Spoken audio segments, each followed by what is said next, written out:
오늘 주신 하나님 말씀은 신약성경 누가복음 5장 17절에서 26절까지 말씀입니다.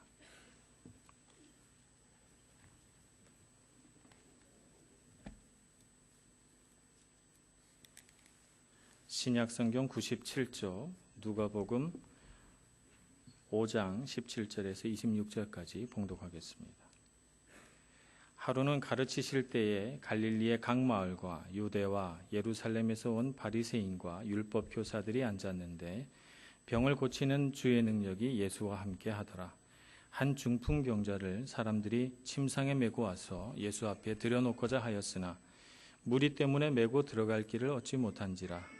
지붕에 올라가 기와를 벗기고 병자를 침상째 무리 가운데로 예수 앞에 달아내리니 예수께서 그들의 믿음을 보시고 이르시되 이 사람아 내 죄사함을 받았느니라 하시니 서기관과 바리새인들이 생각하여 이르되 이 신성 모독하는 자가 누구냐 오직 하나님 외에 누가 능히 죄를 사하겠느냐. 예수께서 그 생각을 아시고 대답하여 이르시되 너희 마음에 무슨 생각을 하느냐. 내 죄사함을 받았느니라 하는 말과 일어나 걸어가라 하는 말이 어느 것이 쉽겠느냐. 그러나 인자가 땅에서 죄를 사하는 권세가 있는 줄을 너희로 알게 하리라 하시고 중풍병자에게 말씀하시되 내가 내게 이르노니 일어나 내 침상을 가지고 집에 가라 하시매 그 사람이 그들 앞에서 곧 일어나 그 누웠던 것을 가지고 하나님께 영광을 돌리며 자기 집으로 돌아가니 모든 사람이 놀라 하나님께 영광을 돌리며 심히 두려워하여 이르되 오늘 우리가 놀라운 일을 보았다 하니라. 아멘. 찬양대의 찬양을 하나님 앞에 올려드리겠습니다.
1980년에 이태리로 유학 온 몇 명의 유학생들과 또 여기 살게 되신 분들이 모여서 가정에서 작은 교회를 만들었는데 34년이 흘러 이렇게 하나님께서 기뻐하실 만한 교회가 됐다는 사실이 얼마나 신비롭고 기적 같은 일인지 하나님께 영광을 올려드립니다.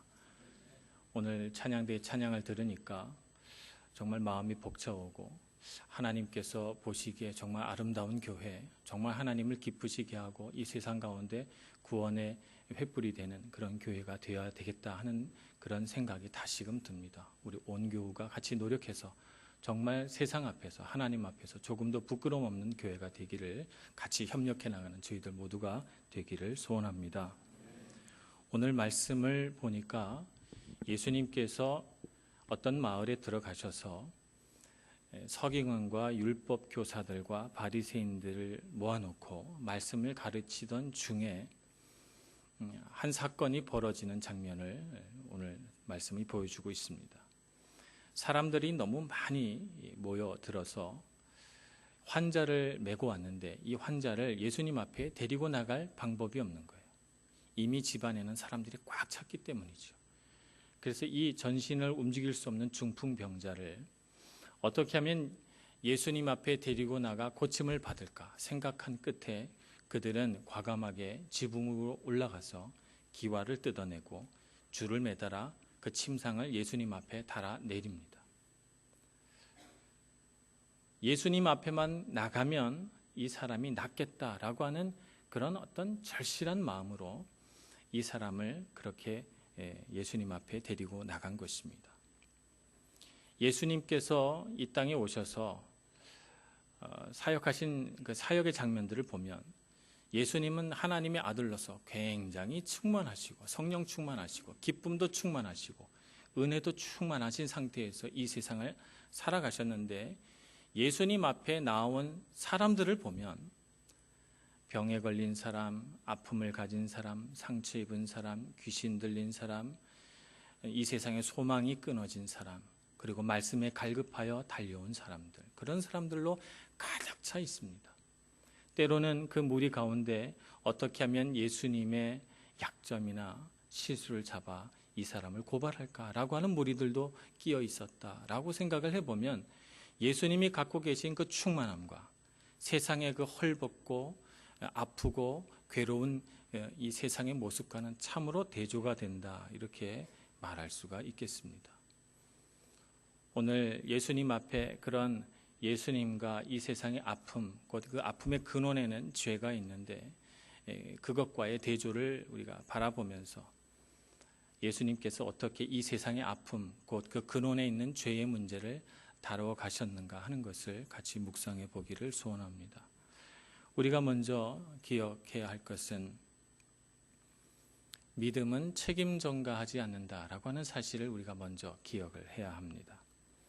예수님을 만나기 위해 이 지붕을 뜯고 이 중풍병자의 침상을 내린 사람은 그렇게 할 수밖에 없었던 상황이 있어요. 그 상황은 사람들이 너무 많아서 예수님 앞에 갈 수가 없는 것입니다. 성경에는 기록되어 있지 않지만 상상을 해보건대 분명히 예수님 앞에 병을 고치기 위해서, 귀신을 쫓아내기 위해서 많은 사람들이 왔다가 이 사람처럼 예수님 앞에 갈 수가 없어서 너무 많은 사람들이 예수님 앞에 모여 있어서 포기하고 돌아가는 사람들도 있지 않았을까 하는 생각을 해봅니다. 그런데 이 환자를 데리고 온 사람들은 몇 사람인지는 알 수가 없으나 포기하고 돌아가지 않았습니다.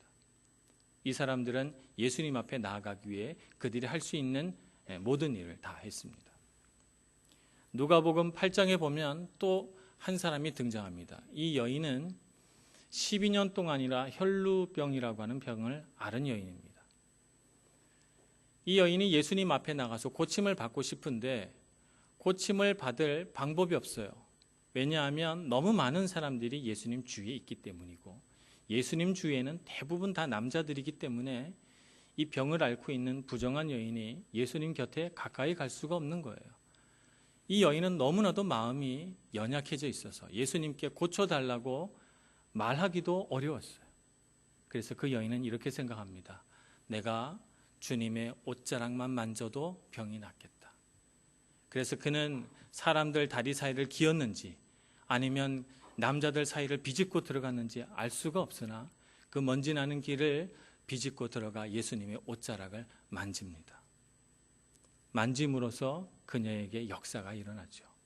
병이 낫게 되고 예수님이 그 여인을 향해서 따라 내 믿음이 너를 구원하였으니 평안히 가라 라고 하는 축복의 말씀을 듣게 됩니다. 우리가 이 세상을 살아가면서 참 우리가 신앙생활 하기 힘든 여러 가지 조건들을 우리가 얘기할 수 있습니다.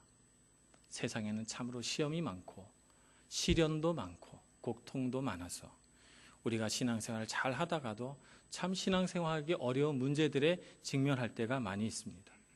그럴 때마다 우리가 이 세상에 핑계를 대고 변명을 한다면 그러면 우리는 믿음의 역사를 이뤄 나갈 수가 없는 것입니다. 미국에 재미있는 소송 사건이 하나 있었습니다. 맥도날드를 고소한 민사소송 사건입니다.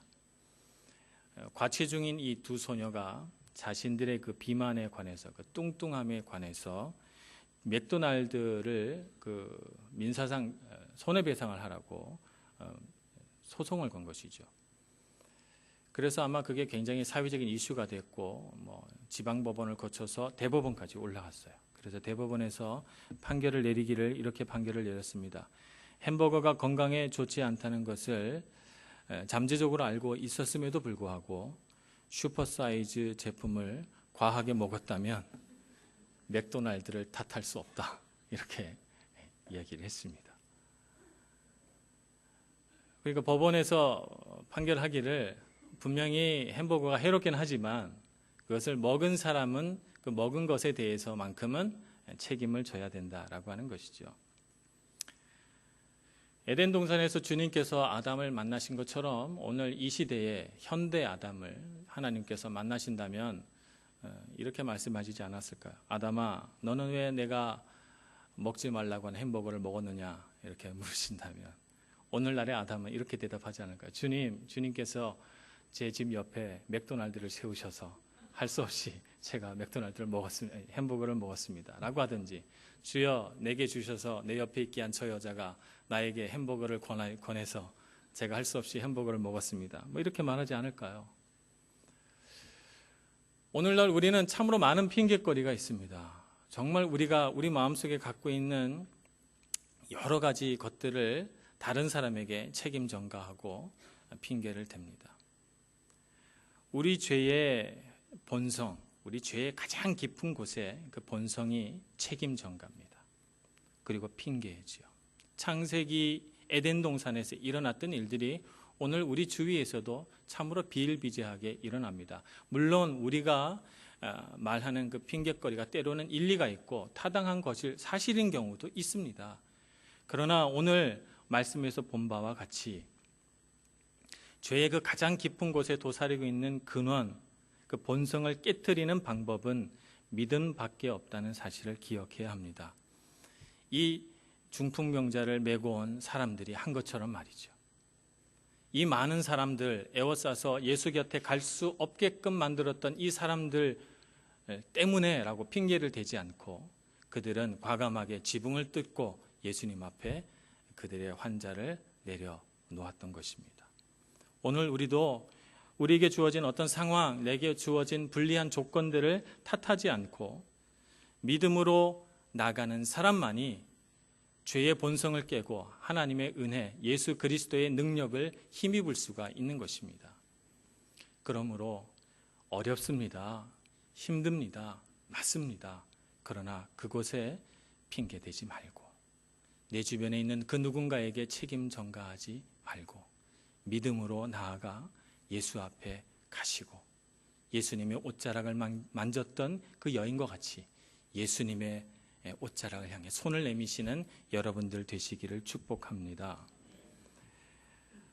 죄에 관해서 예수님께서 오늘 아주 특별한 말씀을 하십니다. 사실은 이렇게 예수님 앞에 나오면 그냥 예수님은 평상시 탔으면 일어나 내 침상을 들고 가라 이렇게 말씀하시면 다 나았거든요. 그런데 오늘 예수님은 그렇게 고쳐주시기 전에 이 사람아 내 죄사함을 받았느니라 라고 하는 말씀을 하십니다. 그래서 이것 때문에 그 안에서 논란이 벌어집니다. 표현은 안 했지만 서기관과 바리새인들은 마음속으로 이건 신성모독이야. 죄를 사할 수 있는 권한은 하나님밖에 없는데 저 사람이 누구길래 죄를 사한다 이렇게 말하는가. 그래서 화가 납니다. 예수님께서 그 마음을 아시고 이 사람들에 대하여 이렇게 말씀하시죠. 나에게 죄사하는 권세가 있는 줄을 알리기 위하여 내가 이 말을 하였다 이렇게 말씀하시죠. 예수님께서 이렇게 죄 사함을 받았느니라고 말씀하셨을 때에는 예수님께서 우리에게 두 가지를 가르쳐주고 계십니다. 하나는 이 세상에 우리가 받고 있는 모든 고통의 가장 깊은 곳에는 일단 죄의 문제가 도사리고 있구나라고 하는 것을 우리에게 가르쳐주고, 또 한 가지는 예수님께서 이 세상에 오신 목적은 죄를 사하기 위함이다라고 하는 것을 깨닫게 됩니다.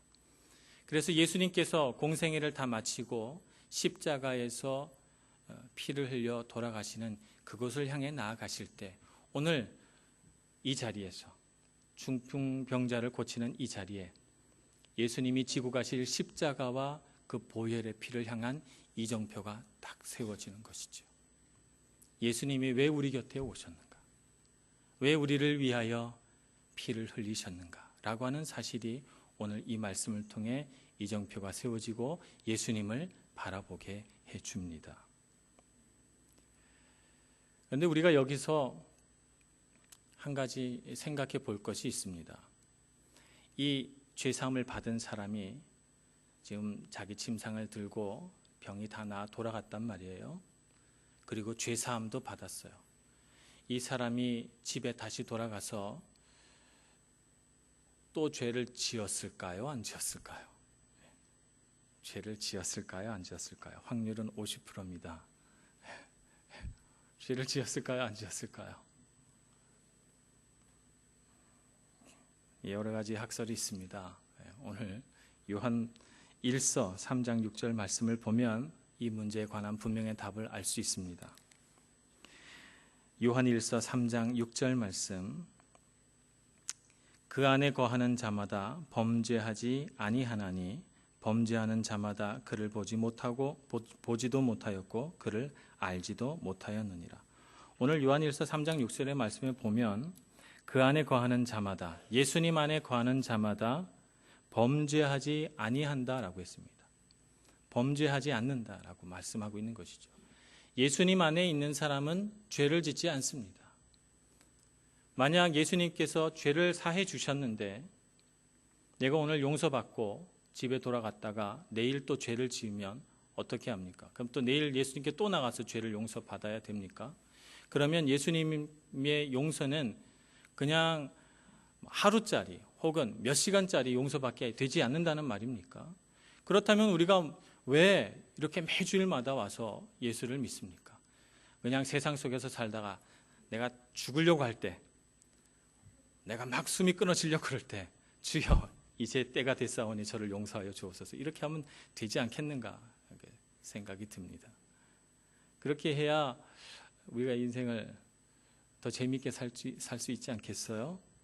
그러나 그렇지 않습니다. 성경이 말하는 진리는, 성경은 예수님께서 우리 죄를 용서해 주시면 우리는 죄를 짓지 않는 것입니다. 왜냐하면 예수 그리스도의 보혈의 피로 우리는 새로 태어나기 때문입니다. 이전까지는 죄에 묶여 있고 죄의 자녀였다면 이제는 예수 그리스도의 보혈의 피로 하나님의 자녀가 됐고 하나님의 백성이 된 것입니다. 그렇기 때문에 하나님의 백성, 하나님의 자녀는 죄를 지을 수가 없는 것이죠. 죄를 지을 수가 없는 것입니다. 그런데 우리는 그렇게 생각하지 않아요. 예배당에 오면 갑자기 일주일 동안 하나님을 떠나 살았던 것이 생각이 나고 죄책감이 밀려오고, 그래서 난 죄인이구나 이렇게 생각해서 또 막 기도합니다. 우리의 모든 죄는 예수님께서 십자가에 지고 가셨는데 말입니다. 왜 그렇게 되는 걸까요? 우리는 예수님의 십자가 보혈보다 죄를 더 크게 봅니다. 예수님의 십자가 보혈은 죄보다 훨씬 크십니다. 훨씬 능력이 많으십니다. 그래서 우리의 어떤 죄도 용서하지 못할 그런 것이 없는 것입니다. 예수님의 그 보혈의 피는 참으로 능력이 있으십니다. 그런데 우리는 죄를 너무 크게 봐서 죄에 또 넘어지고 또 넘어지고 그럴 거라고 생각을 하는 것이죠. 그래서 우리 마음은 이렇습니다. 우리는 연약해서 늘 죄를 짓고 늘 죄 가운데로 들어가는 사람들이야 라고 생각하면서 우리를 너무 쉽게 죄에 내어줍니다. 우리의 마음을 내어줍니다. 우리 삶을 내어줍니다. 그래서 우리가 잊어버리는 것이죠. 내가 예수 그리스도의 보혈의 피로 다시 태어난 하나님의 자녀라는 사실을 잊어버려요. 우리가 아침에 일어났을 때, 회사에 출근했을 때, 학교에 공부하러 갔을 때, 내가 집에서 살림을 살 때 문득문득 어떤 순간마다 그래 난 하나님의 자녀야 라고 깨닫고 살아야 되는데 그런 깨달음을 날마다 마음속에 품고 살아가지 못하고 잊어버리고 살기 때문에 우리에게 문제가 생기는 것입니다. 하나님의 자녀는 죄를 짓지 않습니다. 하나님의 자녀는 무엇이 죄고 무엇이 죄가 아닌지 금세합니다. 하나님의 자녀는 죄를 볼 때 그 죄가 너무너무 두렵고 무섭습니다. 그리고 그 죄를 짓기가 어렵습니다. 하나님의 자녀면서 그것이 죄인 줄 뻔히 알면서 난 죄 질 거야 이렇게 생각하고 달려가는 사람이 누가 있겠습니까? 우리는 하나님의 자녀입니다. 하나님의 자녀라면 하나님의 자녀라고 하는 자긍심이 있어야 되고 그런 하나님의 자녀라는 자긍심을 가지고 죄의 문제 앞에서 담대해야 합니다. 죄를 크게 보지 마시고 내 앞에 죄와 죄가 아닌 것이 있다면 분별할 줄 알고 분명히 죄 짓지 않는 길로 걸어가야 하는 것입니다. 오늘 예수님은 그런 역사를 우리 가운데 일으키시기 위해서 우리 가운데 오셨고 또 우리 죄를 용서해 주셨습니다. 그러니 죄를 용서받은 사람으로서 당당하게 이 세상을 살아가시고 나는 또 짓고 또 지을 수 있다 이런 생각을 버려보시기를 바랍니다. 죄의 문제가 다가오거든 하나님의 자녀가 그럴 수 없지 라고 생각하고 분연히 일어나셔서 죄의 문제에 관해서 싸우시기를 바랍니다. 예수님께서 우리에게 주시고자 하는 것이 바로 이런 하나님의 자녀로서의 자긍심입니다. 이런 자긍심을 가지고 우리가 살아가야 되기 때문에 사실은 이 세상은 정체성의 전쟁터다 이렇게 볼 수가 있습니다. 세상에 많은 사람들이 자기 재능이나 능력을 갖고 살아가는 줄 압니다. 그래서 자기 재능과 능력을 가지고 성공할 수 있다고 믿습니다. 그런데 여러분 조금만 눈을 떠서 세상을 바라보시길 바랍니다. 정말 성공했다고 생각이 들고 정말 아무것도 부족한 것이 없는 사람도 우울증에 걸리거나 자기 죄의 문제로 한순간에 정상에서 추락하거나 혹은 부끄러운 일로 인해서 많은 사람들에게 손가락질을 받게 되는 일들을 봅니다. 굳이 그렇게 밝혀지지 않더라도 정말 자기 안에 기쁨이 없어서 세상적으로는 성공했지만 정말 인생을 힘들고 고통스럽게 살아가고 있는 사람들을 봅니다. 좀 우리가 눈을 밝히 뜰 필요가 있습니다. 이 세상의 참된 승리자는 하나님의 자녀라고 하는 분명한 정체성을 가지고 살아가는 사람이 참된 승리자요 정말 행복한 사람입니다. 그러니 여러분 더 능력 있는 사람이 되려고 하지 마시고 하나님의 자녀라는 사실이 흔들리지 않는 사람이 되시기를 축복합니다.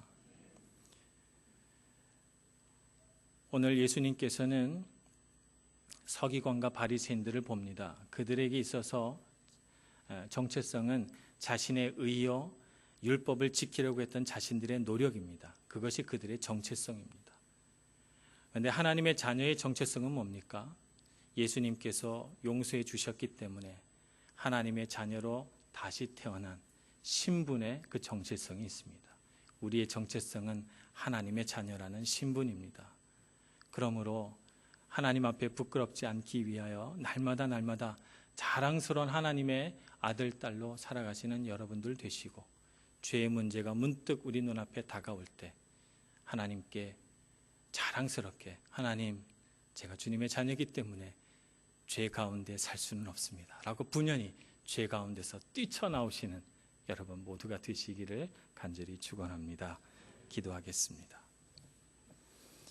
은혜가 많으신 하나님 아버지, 우리 가운데 능력을 주셔서 우리가 하나님의 자녀라는 사실을 분명히 깨닫고 믿게 하여 주시고, 우리가 주님 안에 거함으로 조금도 죄를 지을 수 없는 사람인 줄 알아 날마다 죄와 싸워 승리하는 저희들 모두가 다 되게 하여 주시옵소서. 예수님의 이름으로 기도합니다. 아멘.